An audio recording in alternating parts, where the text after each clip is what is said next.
अमानुल्लाह खान के ऊपर मुकदमा होता है, यहाँ के विधायक है ओखला के, उनके लिए कुछ आवाज़ नहीं उठती, सिर्फ मुसलमान आवाज़ उठाए, मजलिस आवाज़ उठा रही है अमानुल्लाह खान के लिए। उनको भी शर्म आना चाहिए अमानुल्लाह खान को कि ऐसी पार्टियों को अपनी जूती पे रखना चाहिए। आरोप तो आप पे भी लगता है कि बीजेपी की बी टीम का? देखिए ये आरोप बहुत पुराना हो गया, ठीक है, इनसे कहिए कुछ नया आरोप लेके आए। एक बात बताइए, पैंट के अंदर चड्डी ये पहनते, शाखा में बैठते, ये जाके आरोप हमें लगा रहे हैं कि हम बीजेपी के एजेंट हैं। भाई साहब ऐसा है, जब अमित शाह साहब और मोदी जी जो देश के प्रधानमंत्री है, जब देश के प्रधानमंत्री रेलवे स्टेशन पे चाय बेच रहे थे ना, तो असदुद्दीन ओवैसी के दादा जान जो थे रोयल गाड़ियों में फिरा करते थे। तो कहते हैं कि जहाँ पे ये चुनाव लड़ते हैं जाकर के वहाँ बीजेपी को फायदा पहुँचाते हैं। अच्छा साहब एक बात बताइए, हिंदुस्तान के अंदर हम लोग तो लोकसभा तो नहीं लड़े, दिल्ली नहीं लड़े, दिल्ली के अंदर हम लोग 7 लोकसभा सीट में इलेक्शन नहीं लड़े। एक बात बताइए, आम आदमी पार्टी का एक भी वो एमपी नजर आया आपको? बीजेपी तो है 7 सीटों पे, तो झूठे वादे हैं, इल्जाम लगाना आता है, काम करना नहीं आता। साहब दिल्ली के अंदर दंगा हुआ भजनपुरा में, ठीक है, जहांगीरपुरी में दंगा हुआ। अब एक बात बताइए, दंगा हो गया, इनके पास 60 से ज़्यादा विधायक है, क्या इतने नामर्द हैं ये 60 विधायक कि दिल्ली के दंगे को नहीं रुकवा सकते? ऑनलाइन एक सर्वे दिखा देता हूँ आपको, और लोगों की ऑनलाइन कैसा सर्वे है, किस टाइप का सर्वे है? मैं आपको दिखा देता हूँ। ऑनलाइन सर्वे चल रहा है और उसमें अल्हम्दुलिल्लाह हम बहुत अच्छे लेट कर रहे हैं। वो किस टाइप का सर्वे वजह नहीं है, बता दीजिए, वो सर्वे कौन करवा रहा है, कैसा सर्वे है, कौन?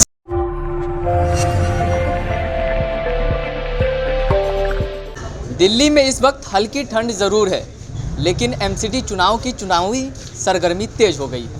अभी हमारे साथ कुछ एमआईएम के समर्थक हैं, हम उनसे बातचीत करेंगे। जो तेलंगाना से पार्टी निकल करके अलग अलग राज्यों में अपना पांव जमा रही एमआईएम, दिल्ली में क्या जलवे बिखेर पाएगी? क्या नाम है सर आपका? नाम तो यही है, समझ लीजिए कि मजलिस का एक दीवाना हूँ, और मजलिस इत्तेहादुल मुस्लिमीन दिल्ली के अंदर आने का अहम वादा या अहम रोल ये है कि केजरीवाल कहीं ना कहीं संघ के विचारधाराओं से जुड़े हैं, और कहीं ना कहीं भेदभाव का नज़रिया उनके चेहरे पे झलकता है। दिल्ली से भेदभाव करते हैं साफ सीधी सी बात है साहब, दिल्ली के अंदर दंगा हुआ भजनपुरा में, ठीक है, जहांगीरपुरी में दंगा हुआ।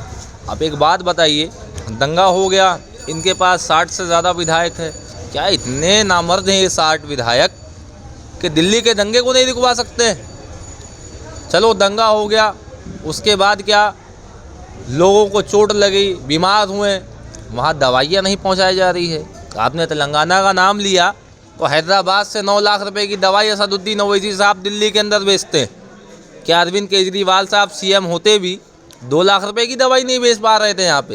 यहाँ पे मेडिकल कैंप नहीं लगवा पा रहे थे। मोहल्ला क्लिनिक का तो इन्होंने ढोल पीट दिया है। मोहल्ला क्लिनिक है यहाँ साहब? देखिए मोहल्ला क्लिनिक वहाँ है जहाँ वीआईपी लोग रहते हैं, यहाँ भी मोहल्ला क्लिनिक है साहब। यहाँ के मोहल्ला क्लिनिक में आप जाइए, या मेरे साथ चलिए, सर्वे करिए, ठीक है, कौन सा डॉक्टर बैठता है यहाँ पे मोहल्ला क्लिनिक में, या मुसलमानों की बस्तियों में या दलितों की बस्तियों में कितने इलाज करे जाते हैं? आप बताइए। मोहल्ला क्लिनिक तो बहुत छोटी सी चीज़ है भाई। ऐसा हाल सिर्फ मुसलमानों और दलितों की बस्ती का है क्या? साहब बिल्कुल है। आप दिल्ली के सरकारी हॉस्पिटल्स में चले जाइए, इमरजेंसी नाम का एक वार्ड होता है जहाँ पे इमरजेंसी केसेस देखे जाते हैं। हमारे पास बहुत सारे केसेस आते हैं, जानकार के केस आते हैं इमरजेंसी में, वहाँ ले जाने के लिए तो लंबे लाइन लगे रहते हैं पर्चे कटवाने के। पहले पर्चा दाखिल कराइए, उसके बाद आपको दिखाया जाएगा, डॉक्टर देखता है, उसके बाद सिटी स्कैन का लंबा लाइन रहता है, उसके बाद दिल के धड़कनों के चेक करने के लिए लंबा लाइन लगा रहता है, उसके बाद दवाइयों लेने के लिए लंबा लाइन लगा। क्या ये इमरजेंसी ट्रीटमेंट है? कहाँ से इमरजेंसी ट्रीटमेंट है? केजरीवाल को आप संघ बता रहे हैं, आप आरोप तो आप पे भी लगता है कि बीजेपी की बी टीम का? देखिए ये आरोप बहुत पुराना हो गया, ठीक है, इनसे कहिए कुछ नया आरोप लेके आए। एक बात बताइए, पैंट के अंदर चड्डी ये पहनते, शाखा में बैठते, ये जाके आरोप हमें लगा रहे हैं कि हम बीजेपी के एजेंट हैं। भाई साहब ऐसा है, जब अमित शाह साहब और मोदी जी जो देश के प्रधानमंत्री है, जब देश के प्रधानमंत्री रेलवे स्टेशन पे चाय बेच रहे थे ना, तो असदुद्दीन ओवैसी के दादा जान जो थे रोयल गाड़ियों में फिरा करते थे। और अल्लाह का शुक्र है कि हैदराबादी ज़ुबान में कहूँ एक चीज़ कि जितना ये बोलते हैं ना, तो अल्हम्दुलिल्लाह उतने का पान खा के थूकते हैं हैदराबाद के लोग। कहीं झूठे वादा है और झूठे, ये देखो वोट लेने का एक ज़रिया है। नहीं तो कहते हैं कि जहाँ पे ये चुनाव लड़ते हैं जाकर के वहाँ बीजेपी को फ़ायदा पहुँचाते हैं। अच्छा साहब एक बात बताइए, हिंदुस्तान के अंदर हम लोग तो लोकसभा तो नहीं लड़े, दिल्ली नहीं लड़े। दिल्ली के अंदर हम लोग 7 लोकसभा सीट में इलेक्शन नहीं लड़े। एक बात बताइए कि आम आदमी पार्टी का एक भी वो एमपी नज़र आया आपको? बीजेपी तो है 7 सीटों पे। तो झूठे वादे हैं, इनके सिर्फ इल्ज़ामात लगाना आता है, काम करना नहीं आता है। मजलिस इत्तेहादुल मुस्लिमीन का एक साफ सीधा एक रूल है कि हम काम से जाने जाते हैं।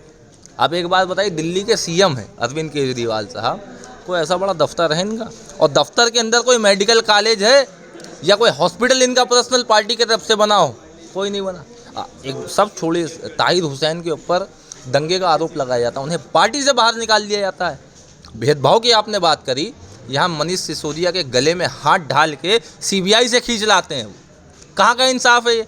अमानुल्लाह खान के ऊपर मुकदमा होता है, यहाँ के विधायक है ओखला के, उनके लिए कुछ आवाज़ नहीं उठती। सिर्फ मुसलमान आवाज़ उठाए, मजलिस आवाज़ उठा रही है अमानुल्लाह खान के लिए। उनको भी शर्म आना चाहिए अमानुल्लाह खान को कि ऐसी पार्टियों को अपनी जूती पे रखना चाहिए, जूती पे रखना चाहिए। आम आदमी जैसी पार्टी को अपनी क़यादत में आके खड़ा करें। अल्हम्दुलिल्लाह हम कंधे से कंधा मिलके उनके साथ खड़े रहें। एक बात बताइए, अभी हम अबुल फजल की सीट पे हैं, हम आपसे बातचीत कर रहे हैं। यहाँ से कैंडिडेट हैं आरिफ सैफी, तो यहाँ की आवाम असदुद्दीन ओवैसी के नाम पे वोट करेगी या आरिफ सैफी के नाम पे? देखिए, हर पार्टी का एक वोट अपना बना रहता है, मगर आरिफ सैफी इस वार्ड के एक ऐसी शख्सियत है। अभी 2 साल पहले लॉकडाउन लगा हुआ था तो आम आदमी पार्टी के भी काउंसलर थे, वाजिद खान नाम है शायद उनका।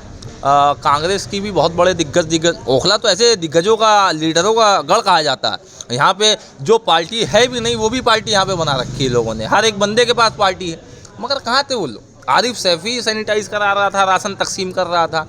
तो आवाम चाह रही है कि जिस शख्स ने हमारे बुरे हालात में हमारा साथ दिया है, इंशाअल्लाह ताला हम उसको हमेशा साथ रखें। ये ओखला की सरजमी के आवाम की डिमांड। क्या नाम है आपका? आपने नाम नहीं बताया, लेकिन दीवाना बताया। दीवाना, बस दीवाना समझ लीजिए। अल्हम्दुलिल्लाह आपकी न्यूज़ पे जब चैनल जाएगी वीडियो, सब आपको खुद ही नाम बता देगा अल्हम्दुलिल्लाह। अच्छा, क्या नाम है सर आपका? मोहम्मद शाहिद नाम है जी। क्या लगता है माहौल इस बार एमआईएम का क्या होगा एमसीडी चुनाव में? एमसीडी चुनाव में अल्हम्दुलिल्लाह एमआईएम बहुत अच्छी लीड कर रही है। और जैसे कि कितना? आज एक सर्वे बहुत ज़्यादा, देखिए मैं आपको बहुत ज़्यादा कोई आंकड़ा मैं ऑनलाइन एक सर्वे दिखा देता हूँ आपको। और लोगों की ऑनलाइन कैसा सर्वे है, किस टाइप का सर्वे है? मैं आपको दिखा देता हूँ। ऑनलाइन सर्वे चल रहा है और उसमें अल्हम्दुलिल्लाह हम बहुत अच्छी लीड कर रहे हैं। वो किस टाइप का सर्वे है, वजह हमें नहीं भी तो है, बता दीजिए। वो सर्वे कौन करवा रहा है, कैसा सर्वे है, कौन से चैनल का है, कौन सी वेबसाइट है? दिखा देता हूँ आपको। और ये सिर्फ इसलिए नहीं है कि एक तो ओवैसी साहब के बहुत चाहने वाले, ओवैसी साहब को जो मानने वाले हैं, ओवैसी साहब के चाहने वाले हैं, वो दिल खोल कर आरिफ सैफी की सपोर्ट कर रहे हैं। और एक आरिफ सैफी इस वार्ड की ऐसी शख्सियत है जो हर मजलूम के साथ, हर ज़रूरतमंद के साथ खड़ी रही है। और वही एक शख्सियत है जो लॉकडाउन में जो बड़े बड़े यहाँ के काउंसलर, विधायक सारे रहे, मगर कोई आगे निकल के नहीं आया। वो कोरोना का डर था उनका, या उनका अपना जाति जेब का डर था कि हमारा पैसा ना खर्च हो जाए। वो उस माहौल में, उस वक्त में आरिफ सैफी बाहर निकल कर आए, लोगों के घरों में सैनिटाइज़ कराया, लोगों के घर में राशन पहुँचाया। इसी की मोहब्बत आज अवाम में दिख रही है। और यही मोहब्बत है जो आज एमआईएम के तरफ लोगों का रुझान इतना ज़्यादा हो चुका है कि हमें किसी को बताने की ज़रूरत नहीं पड़ती। मैं पहली बार अपनी लाइफ में, मेरी अच्छे 40 साल की उम्र हो गई, अपनी लाइफ में पहली बार मैंने ऐसा देखा है कि लोग किसी पॉलिटिकल पार्टी का प्रचार करने जा रहे हैं और उनको चाय पानी नाश्ता कराया जा रहा है। तो मैं मानता हूँ, मुझे नहीं लगता कि आज तक किसी ने सुना होगा कि किसी पार्टी के कार्यकर्ताओं को बैठा के कोई जानकार के पास जाएंगे। समझ में आता है कि चलो जानकार है, अननोन पर्सन सिर्फ एमआईएम नाम, असदुद्दीन ओवैसी का नाम सुनकर अपने घर में बैठाते हैं कि भाई चाय पानी नाश्ता। तो मैं मानता हूँ ये एक अपनी बड़ी जीत है। और एक जैसे कि ये बहुमल एरिया है, माशाल्लाह यहाँ के लोग समझदार हैं, एक एजुकेटेड एरिया में आता है ये हमारा ओखला क्षेत्र। और यहाँ के जो काउंसलर रह चुके हैं पहले, उन्होंने यहाँ के काम कैसे करें ये आवाम को सबको पता है। तो सब इनको नकार रही है। कांग्रेस रही 15 साल, उसको भी देखा, उसको भी परखा, उन्होंने भी इस ओखला की हालत ख़राब करी। अब आम आदमी पार्टी के लिए कि नया कुछ करेगी, नया कुछ करेगी, उसने उससे ज़्यादा बदतर करा। तो लोग इन सबको नकार रहे हैं और आरिफ सैफी को सब पसंद कर रहे हैं, क्योंकि उनके काम और उनके जज्बे को हर कोई सलाम करेगा। और वो ऐसी शख्सियत है कि वो इस वार्ड में आएंगे तो इंशाल्लाह हमें उम्मीद है कि वो कुछ करेंगे यहाँ पर आकर। एक चीज़ बताइए, एमआईएम के जो सदर हैं असदुद्दीन ओवैसी साहब, वो मुसलमानों को सियासत में हिस्सेदारी की बात करते हैं। अभी जिस सीट पे हम खड़े हैं, यहाँ से भी एक मुस्लिम काउंसलर है, तो ये बताइए कि आप उनके काम से क्यों खुश नहीं हैं और क्यों वो अपनी हिस्सेदारी की यहाँ बात कर रहे हैं? कोई भी कौंसलर बनेगा, वैसे तो मुस्लिम बहुल क्षेत्र है तो वो मुस्लिम ही बनेगा।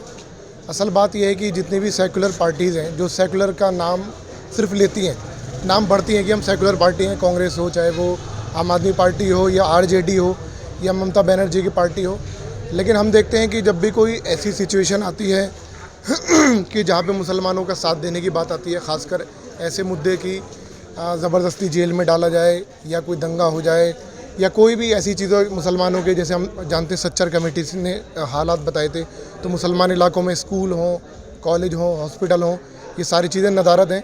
ये इलाका बहुत अच्छा इलाका माना जाता है, लेकिन आप यहाँ देखो एक भी सरकारी अस्पताल नहीं है, स्कूल भी हैं तो बाहर हैं सारे, छोटी मोटी डिस्पेंसरी है तो सब मोहल्ला क्लिनिक तो है, मोहल्ला क्लिनिक है तो वो इतनी बड़ी आबादी के लिए सफिशिएंट नहीं है ना, ये तो आप भी मानेंगे।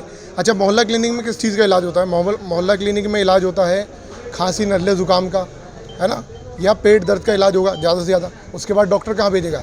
डॉक्टर हायर सेंटर में भेजेगा उसके बाद। तो उसके लिए क्या यहाँ पे कोई हॉस्पिटल है?